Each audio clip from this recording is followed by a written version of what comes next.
The ag sector is keeping a close eye on EPA rollbacks and deregulation of a number of policies, including clean water management. Many now speculating if potential shifts might put more responsibilities onto farmers. And water and sustainability expert Rich Razgaitis joins us now for a closer look at this. Rich, thank you so much for your time today. Now, with more responsibility for clean water falling on our farmers, how will the rising cost of water filtration and management affect farming, do you think?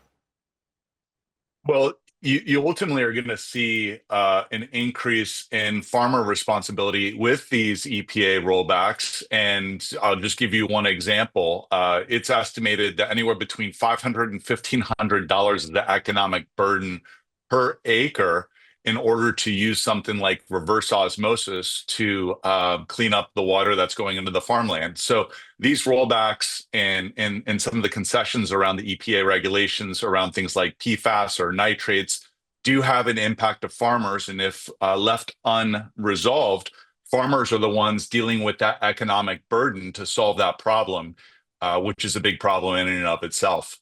Right, because they don't need another burden or something else digging into their pocket in that bottom line. So what should farmers be on the lookout for? Well, there's a variety of things. I mean, one is we believe in one of the best things that farmers can do is simply test their water. And so, one of the things that we believe should be adjusted is in the Farm Bill, the QIP Act, providing economic remuneration or just a reimbursement of costs related to the water testing itself is something that needs to be done. And so that way we at least know what we're dealing with.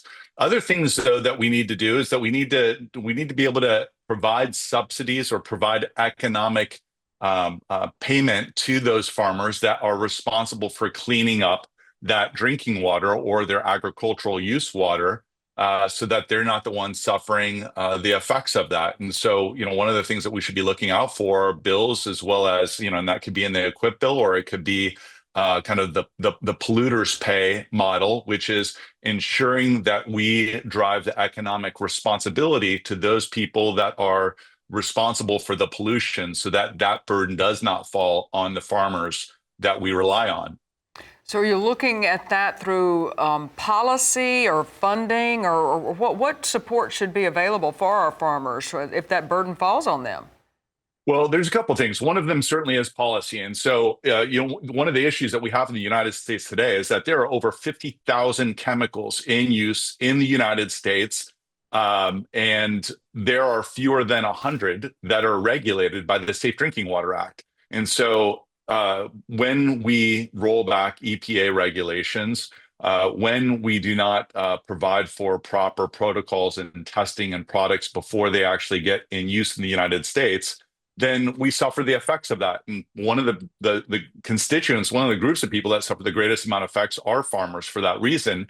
And so policy is certainly one of those, right? So that is something that we also suffer the effects of overregulation as consumers, and in ag industry, there are negative consequences to overregulation. But the flip side is without enough regulation, there's a lot of consequence to that. So policy is a really important thing.